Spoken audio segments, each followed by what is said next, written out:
A ASUS resolveu separar os seus aparelhos com bateria robusta da produção habitual da linha Zenfone, que é atualizada uma vez por ano. Com uma nomenclatura diferente, mas de fácil identificação, o Zenfone Max Pro M1 chegou no mercado com a promessa de dar aos usuários um aparelho que te proporciona o uso constante para passar até dias longe das tomadas. E trouxe uma novidade muito interessante para a empresa taiwanesa, que era um pedido muito antigo dos usuários, a experiência de ter um Zenfone com Android puro. Mas como a empresa não conseguiu fazer uma parceria oficial com o Google para trazer um Android One, a empresa simplesmente trouxe para o mercado um dispositivo que dá aos usuários a experiência de Android puro. Será que essa fusão de muita bateria com um sistema sem personalizações da ASUS deu certo para o dispositivo?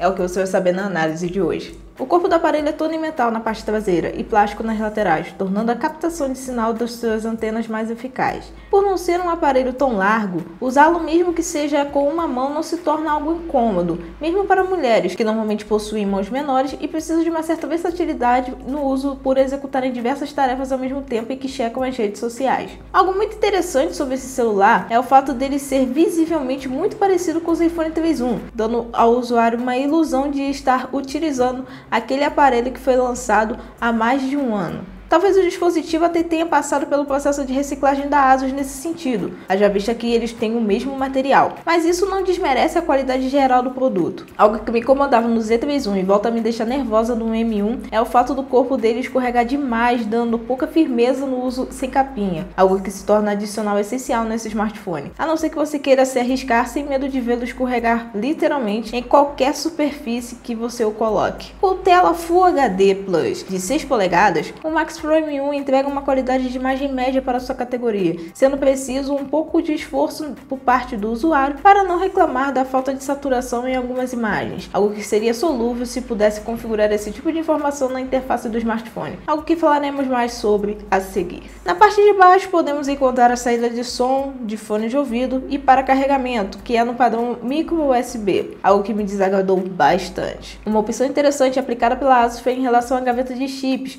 onde existem 3 espaços para a inserção dos 2 cartões nano SIM e do micro USB. Como não há grandes diferenciais, falar da parte sonora desse aparelho é algo muito rápido, já que ele entrega uma qualidade até que legal, mas que a partir de certo volume fica com muito chiado, uma questão que me incomodou, mesmo não fazendo muito uso do alto-falante fora dos testes para review. Na traseira temos acesso ao leitor de digitais instalado em um local bem confortável para o uso, o que me agradou bastante, e além dele, temos a câmera dupla alinhada verticalmente e o flash LED. Com o Snapdragon 636 e 3 GB de memória RAM, o Max Pro M1 até consegue dar conta do recado, seja no uso no dia a dia ou em tarefas mais pesadas do cotidiano, como jogos e afins, fazendo com que o seu hardware intermediário aguente bem aquilo que lhe for proposto de executar, mostrando que não tem tantas diferenças em relação aos seus principais concorrentes. Mesmo que essa versão conte com apenas 32 GB de armazenamento, a opção de estender para até 256 GB via cartão microSD pode ser algo que te ajude a manter a boa economia feita na aquisição desse dispositivo. Um elemento que causou muita polêmica nesse aparelho foi de fato a ASUS denominar a sua interface como uma experiência de Android puro,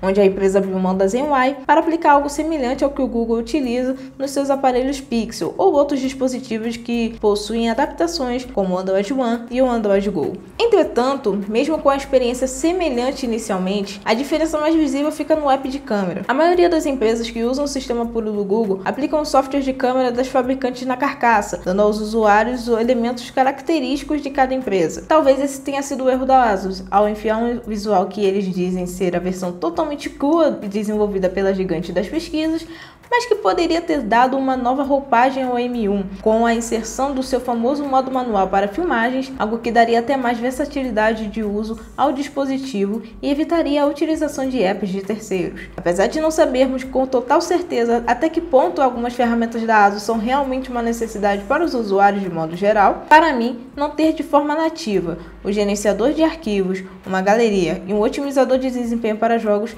fez bastante falta. Talvez essas poucas adições fizessem ele se tornar um meu aparelho secundário fixo, algo que é uma necessidade para a maioria dos criadores de conteúdo. Com bateria de 5.000 mAh, o Zenfone Max Pro M1 não foi desenvolvido para ser um aparelho que causa decepção nos seus usuários nesse sentido, pois garantir até 2 dias longe das tomadas não tem como fazer alguém se arrepender do investimento. Obviamente que a bateria não é tudo, mas ele consegue segurar a energia muito bem no uso de multitarefas ou em jogos. Para quem usa o GPS com frequência, ele pode ser uma ótima alternativa para longas viagens ou rotas contínuas, seja no Waze, Maps ou outro aplicativo semelhante. Para quem faz uso bem básico, pode ser que a média de dias aumente, então a tomada vai ser uma aliada esporádica na vida do dono desse smartphone. Entretanto, se assim como eu, você é o loucão da jogatina, se conseguir alcançar mais de 24 horas de bateria, sinta-se um ser humano de muita sorte. Falar de câmeras quando estamos fazendo a análise de um Zenfone é algo que normalmente gera polêmica, mas no caso do Zenfone Max Prime 1 nem tanto assim. As câmeras traseiras de 13 e 5 megapixels conseguem entregar uma boa qualidade para as fotos de modo geral. Uma pena que o sol não estava favorável no dia das fotografias, mas dá para ver bem que ele consegue cumprir o prometido pela empresa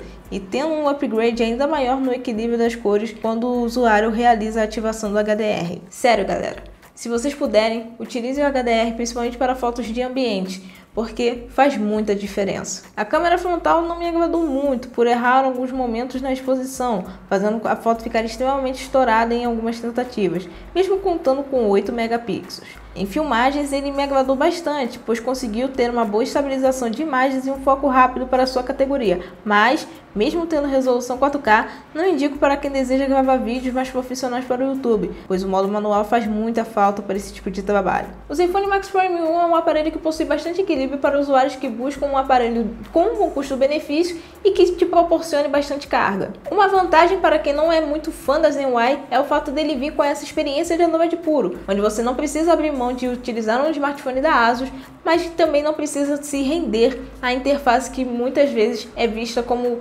bugada pelos usuários. Esperar que esse smartphone seja uma powerbank com touchscreen é uma atitude muito errada do usuário, mostrando que ele, aqui no Brasil, ele é uma das melhores opções de intermediário com muita bateria para quem quer investir em um smartphone desse nicho. Vale lembrar que o Zenfone Max Prime 2 já foi anunciado pela ASUS, mas ainda não desembarcou aqui no Brasil. Então vai ser preciso que a gente espere mais alguns meses até que a ASUS o traga para cá. Bom pessoal, essa foi a nossa análise do Zenfone Max Prime 1. Deixe seu like, adicione seus favoritos, compartilhem com seus amigos. Na descrição vai ter o link para a compra deste smartphone. Comprando pelo link na descrição você ajuda o canal a trazer mais vídeos e mais conteúdo para vocês. E vale lembrar também que mais detalhes sobre a análise desse dispositivo vão estar diretamente no site tecnologia.tech e é só acessar para saber mais sobre ele. É isso aí pessoal, e até o nosso próximo vídeo.